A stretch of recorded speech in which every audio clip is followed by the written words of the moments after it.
북한 김정은 위원장이 자신의 생일날 특별 열차를 타고 중국을 방문했습니다. 이례적으로 베이징 도착 전에 방중 사실을 공개하고 일정도 3박 4일로 길어졌습니다.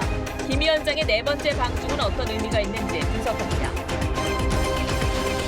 삼성전자의 지난해 4분기 실적이 시장 전망에 크게 못 미치는 어닝 쇼크 수준으로 급감했습니다. 스마트폰에 이어 반도체 사업이 수요 부진으로 실적이 크게 떨어졌습니다. 문재인 대통령이 노영민 주중대사를 새 비서실장으로 임명했습니다. 정무수석에는 강기정 전 의원이 임명되는 등 대표적인 친문 인사들이 발탁됐습니다. 경북 예천군의회 의원들이 해외 연수 중 가이드를 폭행하고 접대부를 요구한 것으로 드러나 군 의원들에 대한 사퇴 요구가 줄을 잇고 있습니다.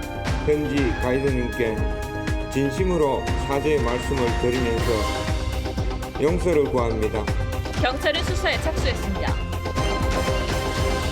우울증을 앓던 환자가 진료 중 의사에게 처방약이 다르다며 욕설을 하는 등 행패를 부려 입건됐습니다.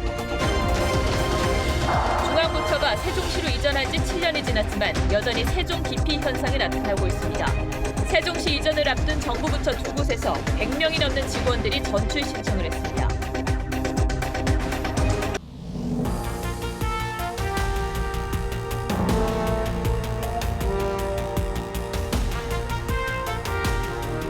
여러분 안녕하십니까? 뉴스9의 신동욱입니다. 북한 비핵화와 한반도를 둘러싼 움직임이 다시 급박해지고 있습니다.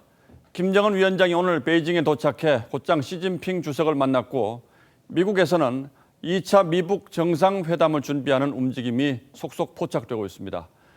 김 위원장은 시 주석과의 4차 정상회담에서 중국의 경제 지원을 요청하고 한반도 평화협정 문제도 논의한 것으로 알려졌습니다. 미국과의 2차 담판을 앞둔 시위 성격의 방문이라고 봐야 할 것 같고 한반도 문제에서 중국 변수가 더 커질 거란 전망도 있습니다. 오늘은 먼저 김정은 위원장의 중국 방문 뉴스부터 자세히 전해드리겠습니다. 차정성 기자가 보도합니다. 검은색 코트 차림의 김정은 위원장이 부인 리설주와 함께 나란히 레드카펫 위를 걸어갑니다. 군대의 사열을 받은 김 위원장은 최룡해, 박봉주 등 당 간부들과 악수하며 미소를 보였습니다. 환송행렬 마지막에 선 김영남에게는 뭔가 지시하듯 말을 남기고는 열차 위에 올랐습니다.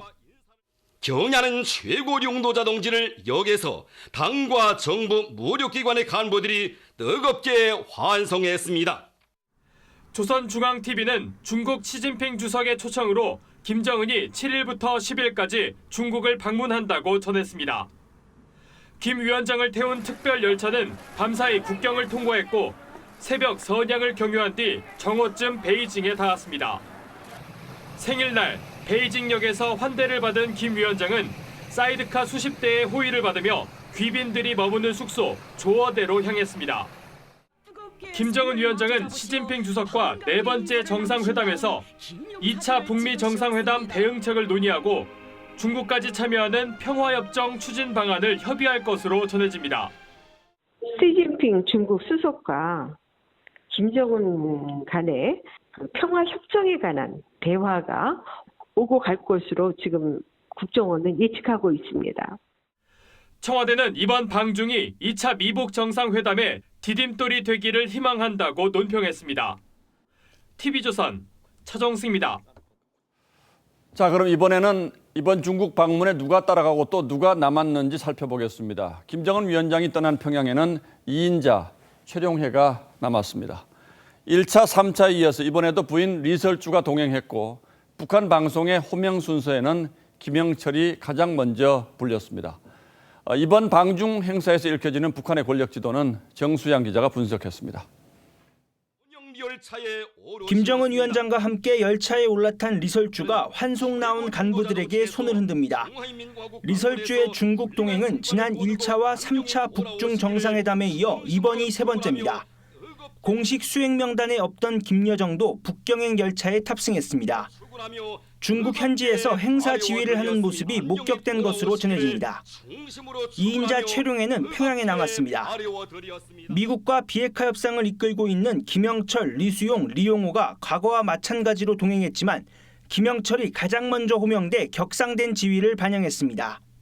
경의하는 최고 용도자 동지를 모시고 김영철 동지, 리수영 동지, 박태성 동지, 리용호 동지, 노광철 동지를 비롯한 미북 정상회담을 앞두고 북중이 같이 미국과 어떤 공동의 전략으로 맞서야 되는 건지 공동의 보조를 맞추자는 그런 의미로 과학 교육을 책임진 박태성 노동당 부위원장도 함께 첨단 과학 기술 분야에서 중국과 협력을 모색할 것으로 보입니다. TV조선 정수양입니다. 그동안 북한 매체들은 최고 지도자의 방중 소식은 평양으로 돌아온 다음에 공개하는 것이 보통이었습니다. 그러나 작년 김 위원장의 세 번째 방중부터 좀 빨라지더니 이번에는 사실상 출발과 동시에 공개했습니다. 매우 이례적인 일인데 여기에는 또 어떤 의미가 있는지 백대우 기자가 취재했습니다. 북한과 중국 관영 매체들은 오늘 오전 8시 김정은 위원장의 방중 사실을 공개했습니다. 작년 3월 첫 방중, 5월 두 번째 방중 당시엔 북중 정상회담이 끝난 뒤 사실상 귀국과 동시에 발표했습니다. 친근한 중국 동지들, 나는 이번에 중국을 처음으로 방문하였습니다. 작년 6월 세 번째 방중은 돌아오는 날 오전 북중 정상회담 직전 공개했습니다. 하지만 이번엔 베이징 도착 이전에 사전 공개했습니다. 내부적인 비밀을 할 필요가 없다라는 거니까 그만큼 자기네들이 내부적으로 자신감도 있는 거겠죠. 2, 3차 방중 때는 사라졌던 시진핑 주석의 초청이란 말이 다시 등장한 점도 주목됩니다. 시진핑 주석의 답방이 기대되는 시점에서 또다시 중국에 가는 것이기 때문에 시진핑 주석의 초청을 강조한 거라고 봅니다. 미북 정상회담을 앞두고 중국의 필요로 이루어지는 방문인 만큼 중국이 준비한 선물 보따리가 클 것이란 전망도 나옵니다. 1박 2일 일정이었던 지난 2, 3차 방중 수단은 비행기였습니다. 하지만 이번엔 같은 나흘 일정인 지난 1차 방중 당시처럼 열차편으로 이동했습니다. 체류 기간이 길면 경제 시찰 일정이 추가됩니다. TV조선 백대우입니다. 이런 가운데 미 정부 관계자들이 2차 미북 정상회담 장소를 물색하기 위해서 태국의 방콕과 베트남의 하와이 그리고 미국 하와이를 답사했다고 CNN 방송이 보도했습니다. 김정은 위원장이 중국을 방문하는 것과 같은 맥락의 움직임이라고 볼 수 있는데 그렇다면 머지않아 북한과 미국이 다시 협상 테이블에 앉는 모습을 상상할 수 있을 것 같습니다. 이어서 유지현 기자입니다. 중요한 정치적 계기마다 우방인 중국을 찾은 김정은 위원장. 지난해 3월 첫 방중 뒤 1차 미북 정상회담 전후로 시진핑 주석을 만났습니다. 때문에 이번 네 번째 방문으로 2차 회담 공식화가 임박한 것이 아니냐는 관측을 낳고 있습니다. 이와 관련해 CNN은 백악관 실무팀이 태국 방콕과 베트남 하노이, 미국 하와이 답사를 마쳤다고 보도했습니다. 하노이는 북한 대사관이 있는 데다 미국이 베트남식 개혁개방 모델에 긍정적이란 점 때문에 유력하게 거론돼 왔습니다. President Trump believes your country can replicate this path. It's yours if you'll seize the moment.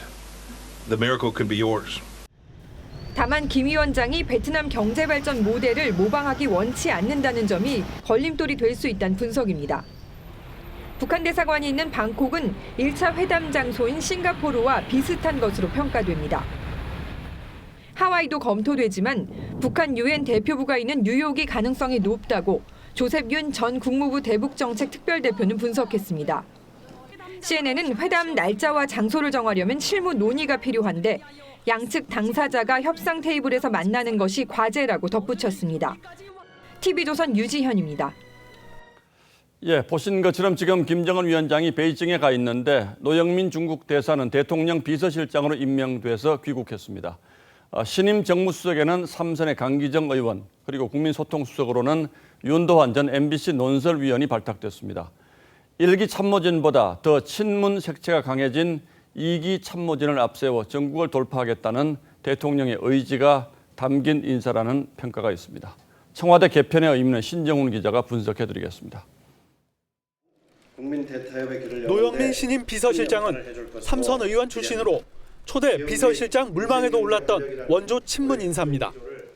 2012년 대선 때 후보 비서실장, 지난 대선 때는 조직본부장을 지내 문 대통령 의중을 잘 아는 몇 안 되는 인사로 꼽힙니다.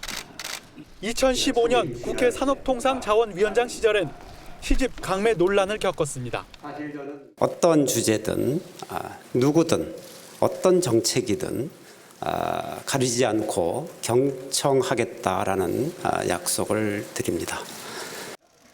역시 3선을 지낸 강기정 신임 정무수석도 문 대통령의 당대표 시절 정책위 의장을 지낸 대표적 친문 인사입니다. 대통령님의 뜻을 잘 국회에 전달하고 국회의 민의를 또 역시 대통령님께 잘 전달하는 것이 저의 역할이지 않을까 이렇게 생각을 해봅니다. MBC 기자 출신인 윤도한 신임 국민소통수석은 MBC 노조 창립 멤버로 참여연대 회원 자격을 갖고 있습니다. MBC 사장 공모에 지원한 뒤 지난 연말 명예퇴직했습니다. 저에게 주어진 역할을 다시 한번 생각해보고 기자 여러분 그리고 국민들과 함께 같이 소통하는 그런 역할을 충실히 수행하겠습니다. 이번 개편은 친문 전진 배치를 통한 국정 장악력 강화로 요약됩니다. 자유한국당은 국민 정서는 물론 국정 쇄신과도 동떨어진 돌려막기 인사라고 비판했습니다. TV조선 신정훈입니다. 그런데 문희상 국회의장은 청와대와 여권을 향해 쓴소리를 했습니다. 이제는 코드 인사보다는 실력 있는 전문가를 기용해야 할 때가 됐고 최근 내부 고발 사태와 관련한 여권의 대응도 잘못됐다고 지적했습니다. 홍혜영 기자가 보도합니다. 문희상 국회의장은 문재인 정부 집권 3년차 인사 원칙과 관련해 지금까지는 코드 인사라는 말에 변명할 여지가 있었지만 이제는 끝내야 할 때라고 했습니다. 어떤 인연으로 인사를 한다든지 보상의 측면에서 인사를 하는 것은 이제 끝나야 될 시기예요. 이때 그런 걸 계속하고 있으면 문제가 되는 거예요. 율곡의 용인술 지혜를 거론하며 지금은 전문가와 실력가를 써야 순서가 맞다고도 했습니다. 청와대 개편과 개각을 앞두고 문 대통령의 인사 스타일에 쓴소리를 한 겁니다. 문 의장은 지난해 말 문 대통령을 만난 자리에서 혼밥하느냐고 농담을 건넬 정도로 격이 없는 사이로 알려져 있습니다. 선거제 개편을 놓고 전국이 얼어붙었을 때는 문 대통령과 독대한 뒤 손학규 대표의 단식 중단을 이끌어냈습니다. 문 의장은 신재민 전 기획재정부 사무관의 폭로 뒤 정부와 여권의 대응도 문제로 지적했습니다. 특히 이 정부는 공익제보를 수도 없이 강조하면서 영시하면서 탄생한 정권이에요. 그걸 가지고 뭐라 그러거나 고발을 하거나 고소를 하거나 그거는 오바예요. 문 대통령을 향해서는 여야 가리지 않고 늘 만나서 얘기한다고 국민이 느낄 수 있도록 해달라고 당부했습니다. TV조선 홍혜영입니다.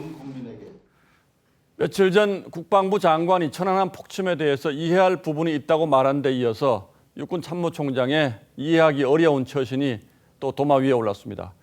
군은 그야말로 군다워야 한다는 말이 그 어느 때보다 절실하게 느껴지는데 오늘의 포커스는 이 문제에 맞춰보겠습니다. 조심해! 6.25 휴전 이후 북한에 의한 최대 규모의 직접적 군사 공격.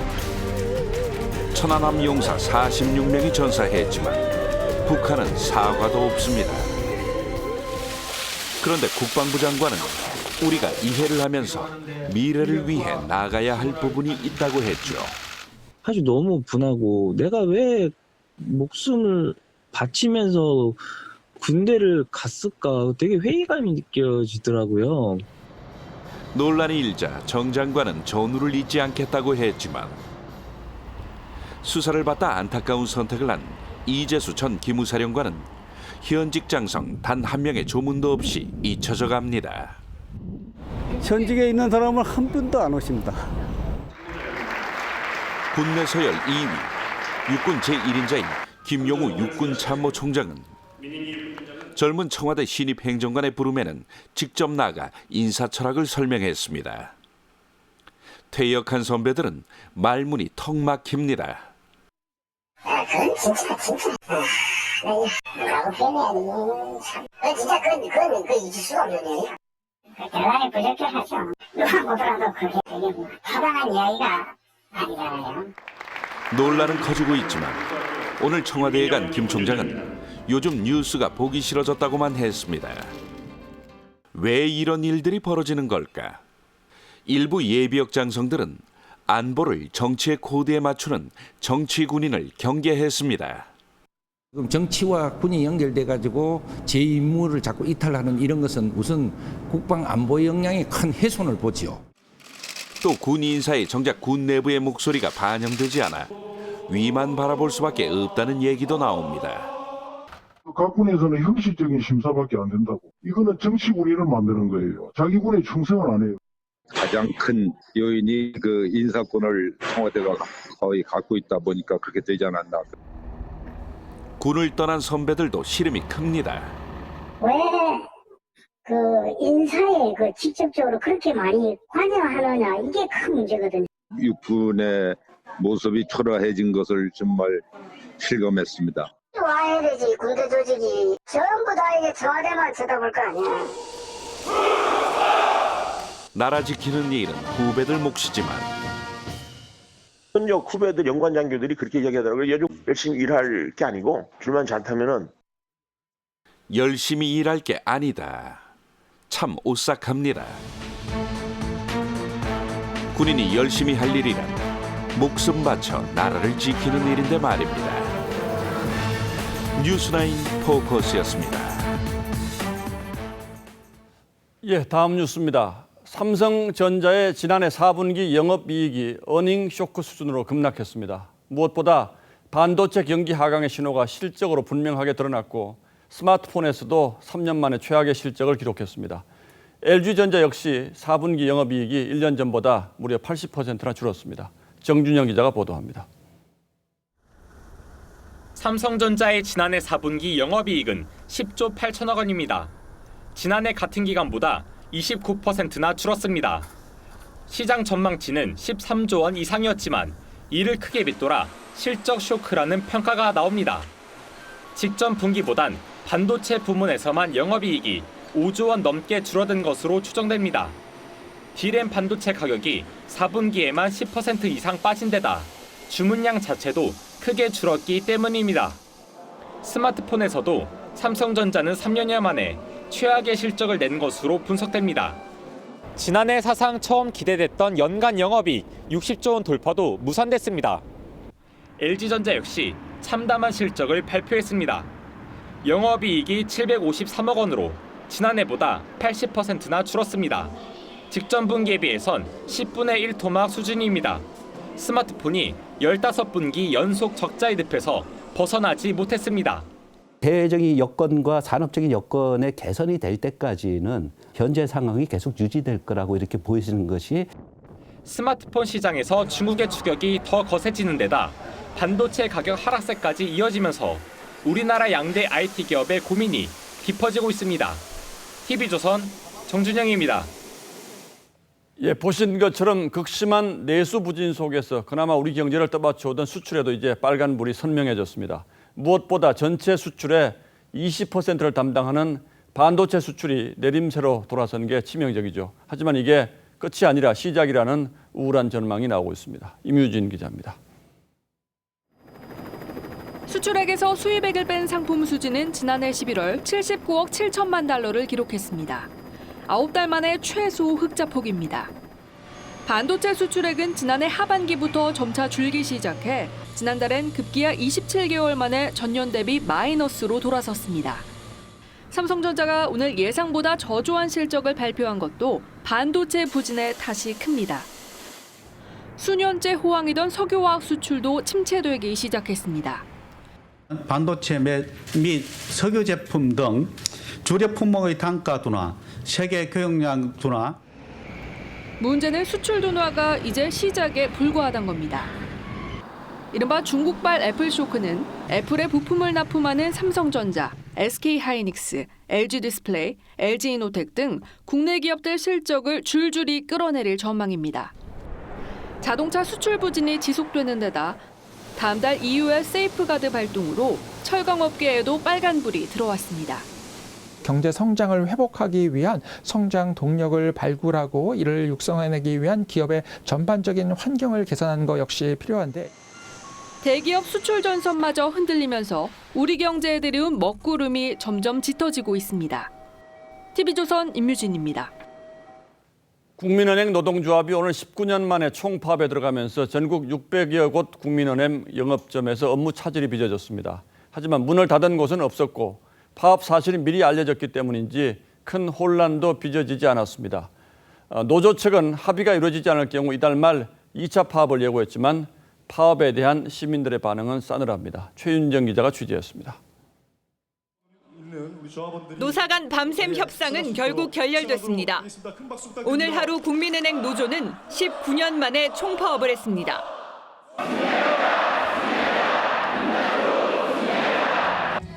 노조 측은 페이밴드 철폐와 임금 피크제 진입 연령 차등 적용을 끝까지 관철하겠다고 밝혔습니다. 이 임단협이 마무리되는 그 시간까지 매일 24시간 교섭할 의사가 있고 이은 사후 조정을 신청하는 방안도 검토하고 있습니다.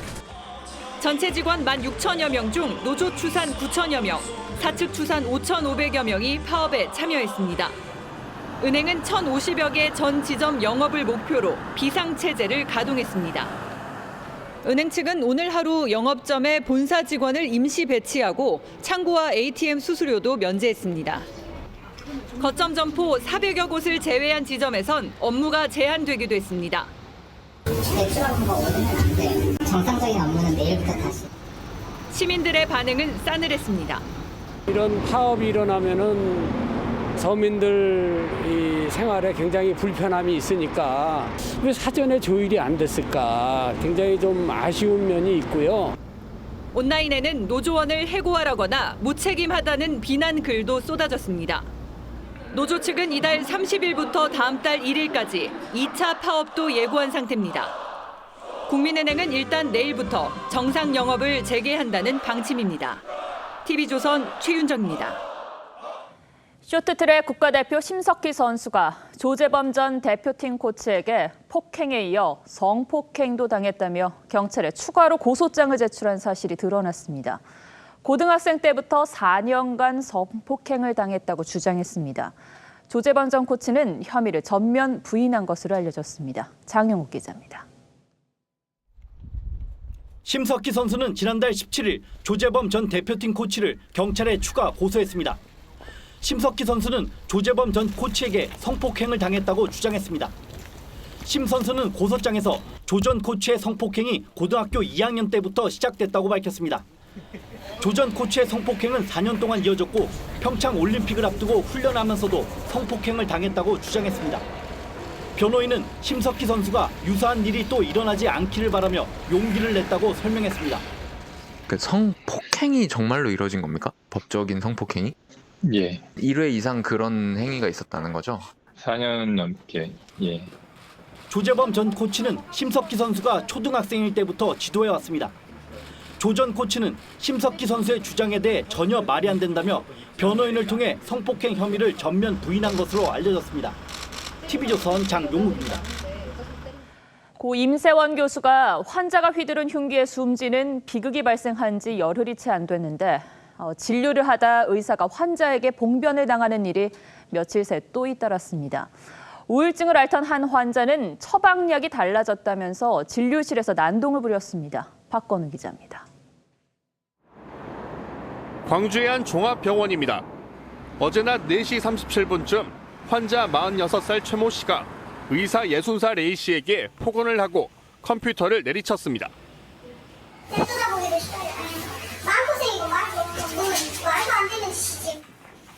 최 씨는 이날 우울증 진료를 받았습니다. 최 씨는 의사가 바뀐 뒤 자신이 먹던 것과 다른 약을 처방했다며 횡포를 부린 것으로 드러났습니다. 경찰은 최 씨를 불구속 입건했습니다. 약을 잘못 주면 자기 죽으라는 거냐고 그러면서 난동을 좀 피우시는 걸로. 지난 5일 새벽 4시쯤 군산의료원 응급실 앞에서도 술 취한 36살 이모 씨가 행패를 부렸다가 입건됐습니다. 누워있으니까 술 갖고 좀 부린 거죠. 병원 응급실 폭행 사건은 계속 늘고 있습니다.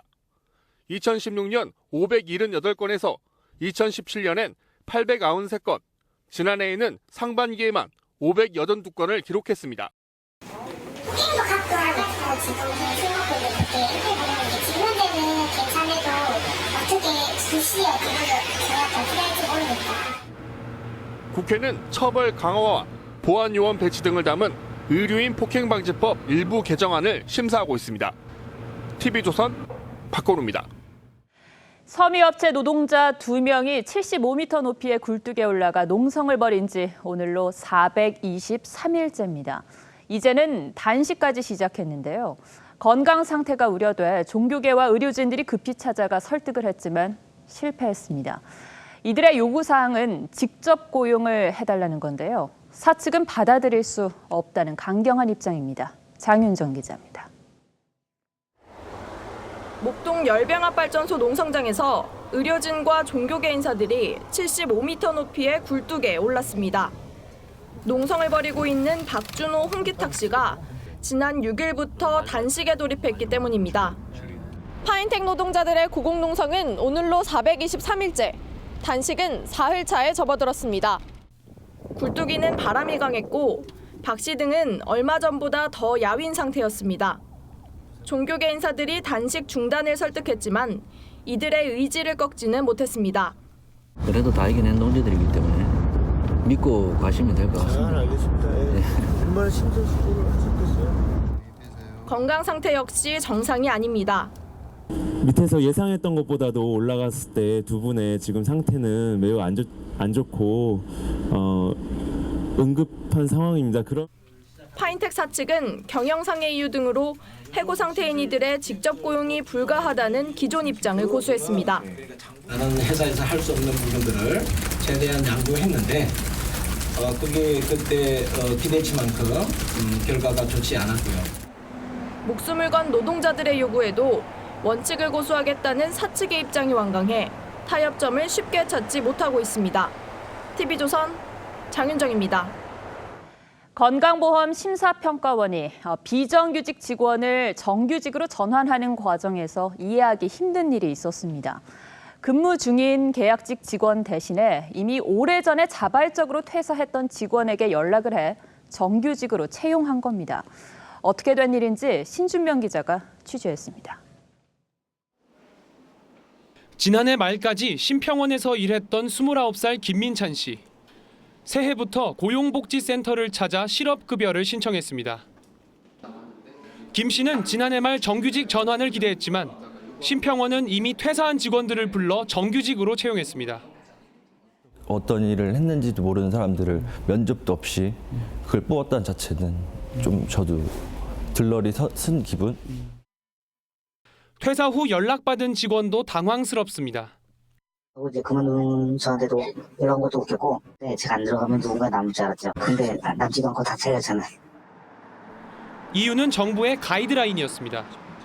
정부가 정규직 전환 방침을 발표한 2017년 7월 20일에 일했던 직원들만 공공기관 정규직 전환 대상입니다.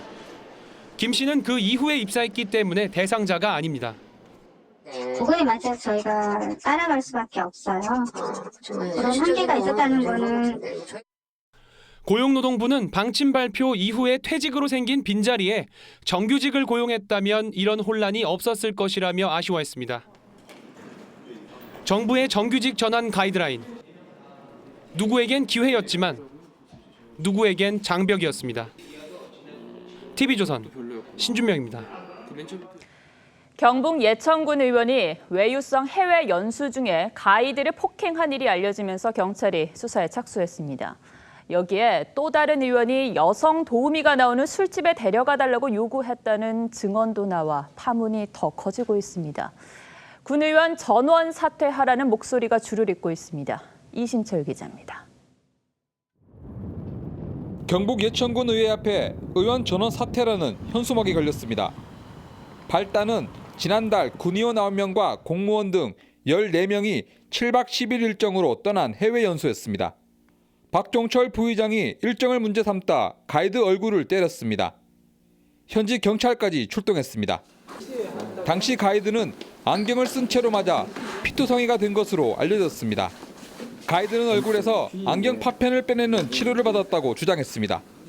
박 부의장은 부의장직을 사퇴했지만 경찰은 수사에 착수했습니다. 가이드님께 진심으로 사죄의 말씀을 드리면서 용서를 구합니다. 정말로 죄송합니다. 군 의원들은 호텔에서 술판을 벌이고 큰 소리로 떠들기도 했습니다.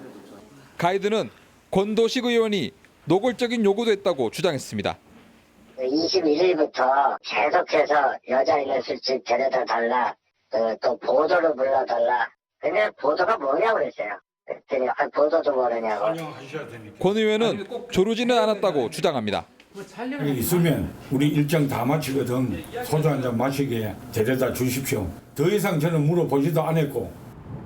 파문이 확산되자 해외 연수를 갔던 14명은 연수비 6,100여만 원을 반납하기로 했습니다.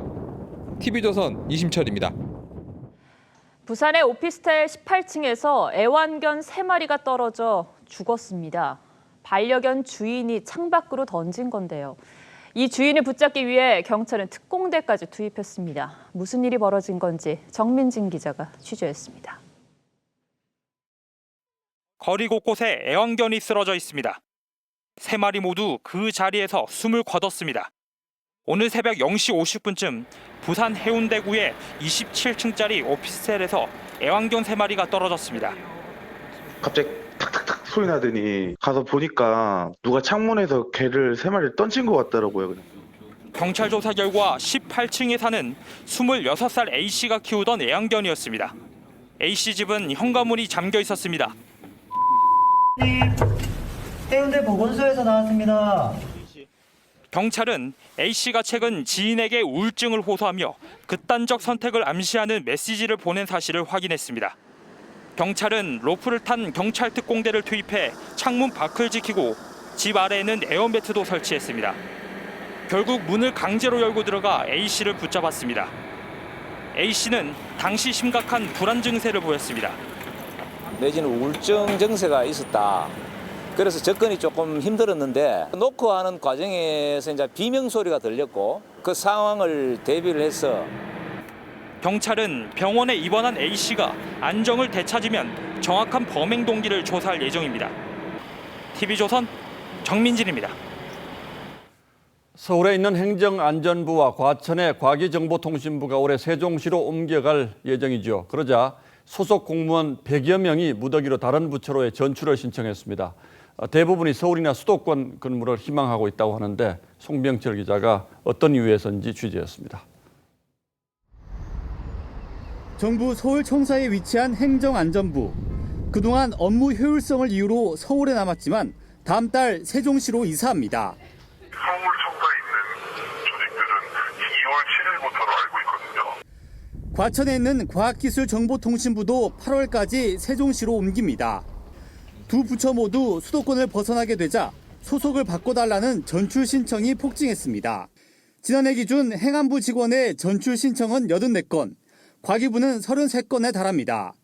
기획재정부 등 8개 부처 전체 전출 희망자보다도 많습니다. 자녀 교육에 대한 부담이 큰 이유입니다. 자녀가 고등학생이라든가 뭐 이런 경우들 있잖아요. 그 가정들의 어떤 여러 가지 사정들이 있어서 대부분은 수도권에 남길 원하지만 녹록치 않습니다. 서울에는 외교 안보 관련 소수 부처만 남은 상태고 경기도 지자체까지 해도 들어가고 싶다는 희망자가 훨씬 많습니다. 행정수도 청사진 아래 부처 이전이 시작된 지 7년이 지났지만 세종시는 여전히 공무원들의 기피 대상입니다. TV조선 송병철입니다. 예, 그런가 하면 환경부는 산하기관 블랙리스트 작성 의혹으로 요즘 어수선한 분위기인데 이 와중에 직원들의 심각한 일탈 사례가 여러 건 적발됐습니다. 여직원을 성폭행해 고발당하는가 하면 업무 출장 중에 골프를 치다가 적발되기도 했습니다. 이채림 기자가 보도합니다. 대구지방환경청의 A 과장은 최근 전직 여직원으로부터 성폭행 등의 혐의로 고소당했습니다. 대구청은 경찰이 수사에 나선 사실을 확인하고 A 과장을 직위 해제했습니다. 저는 그 일 때문에 저희 과로 다시 안 오시거든요. 저희 지금은 다른 과에 다니게 돼요. 환경부 사무관 B씨도 최근 불미스러운 일로 경찰 수사를 받다 여직원과의 부적절한 관계가 들통났습니다. 이후 외부 기관으로 발령난 것으로 전해졌습니다. 공직자로서 품위를 훼손한 도덕적 일탈에 해당되지만 두 건 모두 별도 내부 조사나 징계는 없었습니다.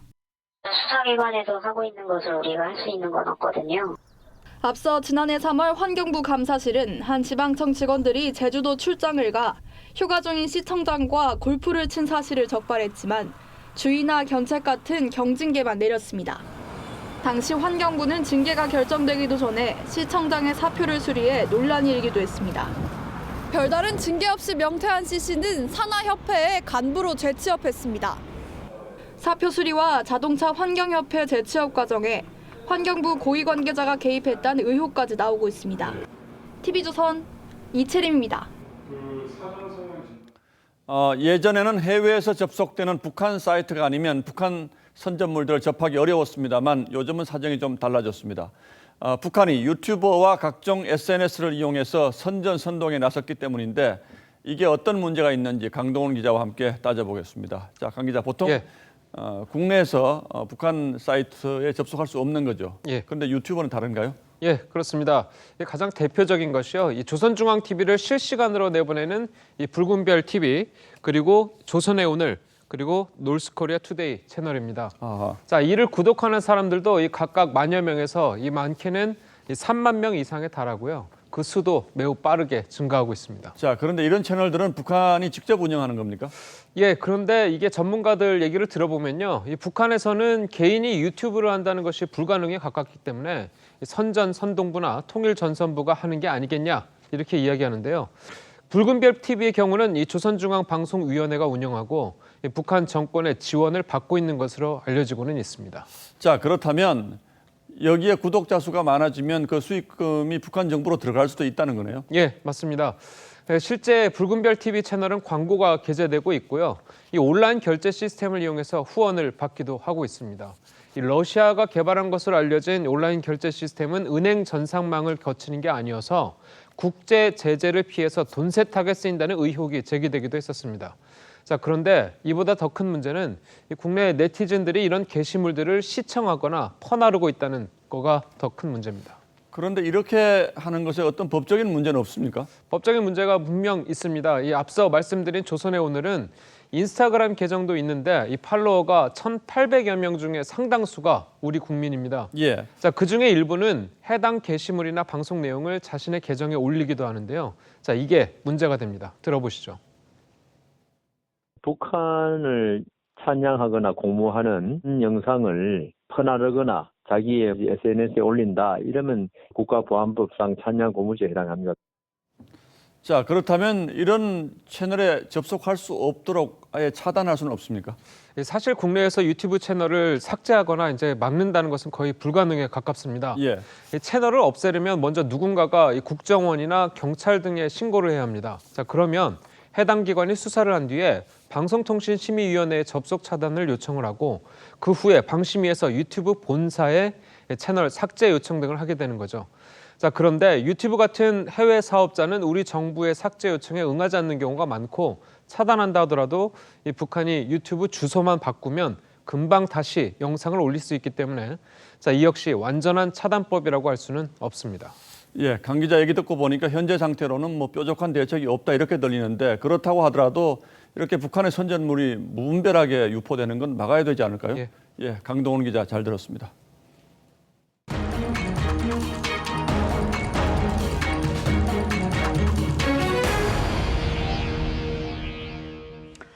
네, 앞서 우리 주력 산업의 다소 어두운 전망을 보도했습니다만 이 위기를 극복하기 위해 기술 개발은 더 치열하게 이루어지고 있습니다. 세계 최대 전자전시회 CES 개막을 앞두고 우리 기업들이 신기술을 선보였는데요. TV 화면이 종이처럼 돌돌 말리고 내 마음대로 TV 크기와 모양도 바꿀 수가 있습니다. 김자민 기자가 보도합니다. PC 모니터만한 작은 화면을 벽에 갖다 붙입니다. 화면 4개가 상하 좌우로 이어지며 커다란 TV로 변신합니다. 삼성전자는 세계 최초로 75인치 마이크로 LED TV를 공개했습니다. 자체 발광하는 초소형 LED 칩을 사용하기 때문에 화면을 키우는 것보다 작게 만드는 게 훨씬 더 어렵습니다. In order for our micro LEDs to display content in 4K resolution, it requires millions of built-in chips. 네모난 스피커 안에서 TV 화면이 솟아나오자 객석에서 박수갈채가 쏟아집니다.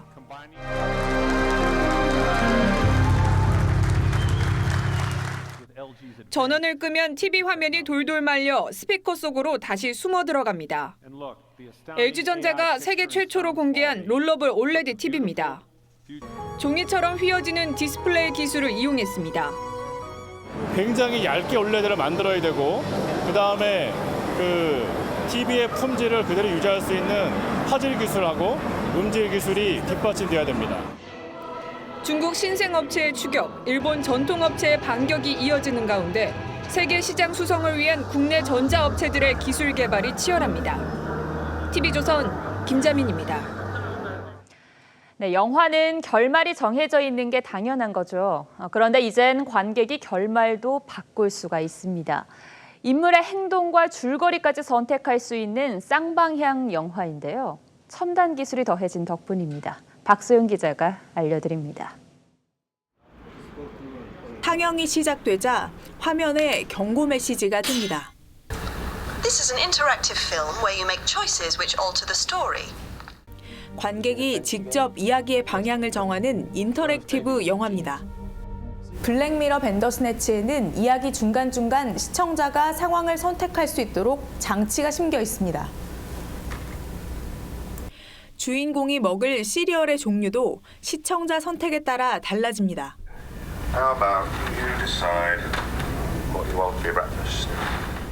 화면에서 왼쪽에 있는 시리얼을 고르면 잠시 후 그에 맞는 화면이 뜹니다. 시청자의 선택으로 주인공의 행동이 결정되기 때문에 자연히 결말도 달라집니다. Because there's different timelines of stories, action gets repeated, but it gets repeated either slightly differently or it's part of a sequence where the beginning of it is different or the end of it's different. 상영 시간도 40분에서 5시간까지 천차만별입니다.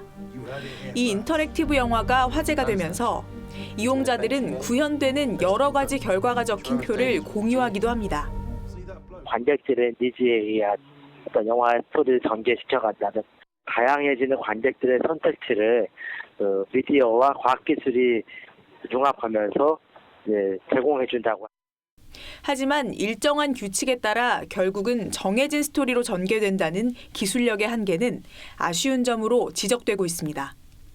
TV조선 박소영입니다. 4년에 125억 원, 파격적인 금액으로 NC 다이노스와 FA 계약을 한 양의지 선수가 공식적으로 NC 유니폼을 입었습니다. 양의지의 첫 번째 목표는 역시 우승이었습니다. 이다솜 기자입니다. 타격이면 타격, 수비면 수비. 만능 포수 양의지의 야구 인생 2막이 시작됐습니다. 이제는 NC맨이 된 양의지의 목표는 명확했습니다. 144경기 이제 팀 동료와 감독님과 함께 해가지고 끝까지 시즌을 잘 마무리해가지고 끝에 마무리 때 항상 전체 다 웃을 수 있는 한 해로 만드는 게. 이적만큼 놀라웠던 건 단연 파격적인 몸값입니다. 계약금 60억 원, 연봉 65억 원, 4년 총액 125억 원의 초대형 계약으로 롯데 이대호 다음이자 역대 포수 최고액입니다. 그럼에도 NC 이동욱 감독, 소박한 기대치로 양의지의 어깨를 가볍게 해줬습니다. 성적이나 타율이나 홈런 부분들은 제가 볼 때는 크게 중요하지 않다고 생각합니다. 첫 번째도 건강이고 두 번째도 건강이라. 12년을 몸담았던 친정팀 두산이지만 이제는 반드시 잡아야 할 난적이 됐습니다. 팀을 옮겼기 때문에 NC 다이노스를 우승해서 제가 MVP 받도록 해야죠. 지난 시즌 창단 첫 최하위로 체면을 구긴 NC. 새로운 구장에서 성적과 팬심을 모두 잡겠다는 각오를 밝혔는데 그 중심에 최고의 포수 양의지가 섰습니다. TV조선 이다솜입니다. 네, 감사합니다.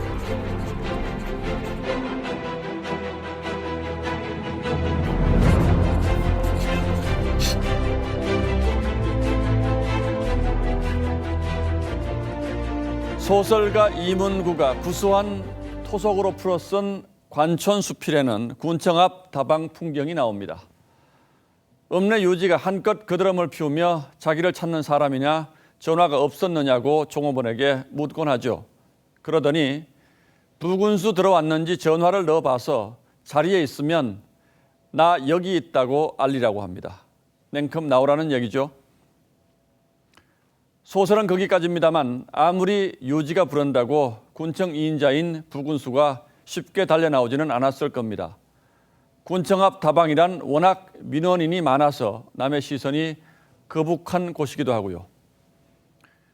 제가 오래된 소설 얘기를 꺼낸 건 이미 짐작하시겠습니다만 이런 코미디 같은 일이 우리 현실에서 벌어졌기 때문입니다. 청와대 5급 행정관이 육군 참모총장을 국방부 앞 카페로 불러냈다는 바로 그 얘기입니다.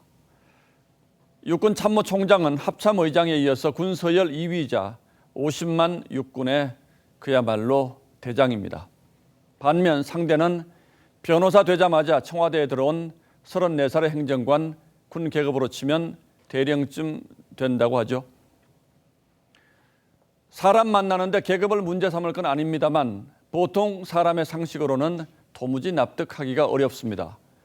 제가 아는 군인 여러 명에게 물어봤지만 이런 보지도 듣지도 못했다는 반응이 대부분이었습니다. 그러나 청와대는 행정관이라고 참모총장을 못 만날 이유가 없다고 했습니다. 민간 사찰 의혹을 제기한 김태우 전 행정관을 미꾸라지 한 마리로 비하했던 것과는 사뭇 대조적인 반응입니다. 군은 사기와 명예를 먹고 사는 조직입니다. 아무리 군의 위상이 땅에 떨어졌다고는 해도 육군 참모총장이라는 자리가 그리 가볍지는 않을 겁니다. 이번 일로 군이 받았을 상처를 생각한다면 청와대의 해명 역시 부적절했습니다. 대통령이 신임 장성들에게 수여하는 삼정금에는 충무공의 명은 필사즉생, 필생즉사가 새겨져 있습니다. 그러나 군에 대한 권력의 시각이 이 정도라면 필사즉생의 국방의지가 제대로 솟아날지 모르겠습니다. 1월 8일 앵커의 시선은 육군 참모총장과 청와대 행정관이었습니다.